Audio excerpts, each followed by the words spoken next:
few more Hanhagos of the Rebbe that he did during Davening that comes to mind is, number one, that when the Rebbe davened Shachris with the minyan, which means Shabbos, Yontev, or the other times in the year, few times in the year when he would daven Shachris with the minyan, B'derech Klal, the Rebbe would try during davening a few times to make the two tzitzis in the front and the two tzitzis in the back should be even. He would schlep down and make sure, holding with the hand, the right hand, the two right tzitzis, and with the left hand, he would then later, the two left tzitzis, he would make sure that they are even, that they come down the same way. Didn't do it always, but those years he did it many, many times. Another thing, that by the Nefilas Apayim, when the Rebbe did the Nefilas Apayim, after you say Tachnun, you say Vidu, he would put his head down on his hands over his head and put his head down. So by Shachris, he used to usually put it with a talis. He would hold the talis in his hand and put the talis over his face, and that's how we'd say Nefilas Apayim.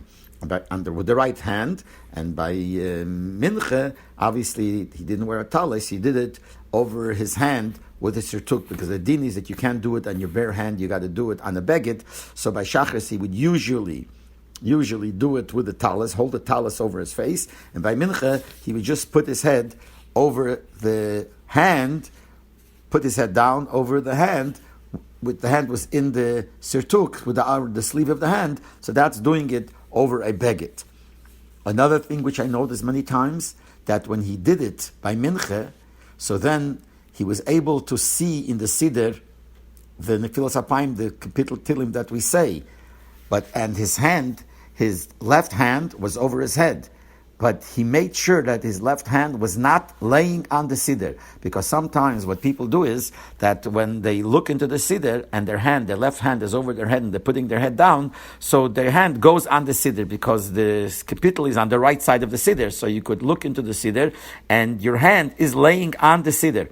The Rebbe, the times that I looked, made sure that his hand would be elevated from the Siddur, but not laying directly on the Siddur.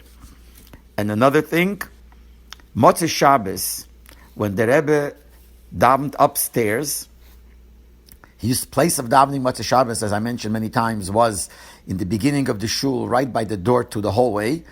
He would come out of his room, go through the hallway, past the elevator, and then go into the shul. And right there by that corner, by the clock, that's where the Rebbe would daven Ma'ariv Motzei Shabbos. He would go in, the door would be closed, and he would daven Ma'ariv standing there. So after Ma'ariv, after the last Kaddish, the Rebbe would still stay and wait for Havdalah. The Rebbe would open the door to the hallway so that the people standing on the other side of the door should also be able to hear Havdalah. And the Rebbe did this every Motzei Shabbos. He would open the door that people should be able to hear Havdalah, the people who are standing there. Another thing I want to mention, that when the Rebbe would walk in the door, he would touch the mezuzah, but he would not kiss it. He would put his hand over the mezuzah, but he would not kiss his hand like people do. Also, when he went to shul and out of the shul that everyone saw, he would touch the pareches, but he wouldn't kiss his hand like people do. When you touch the mezuzah, those people that touch the pareches, if they do, they kiss their hand. The Rebbe would not do that when he touched the mezuzah or the pareches.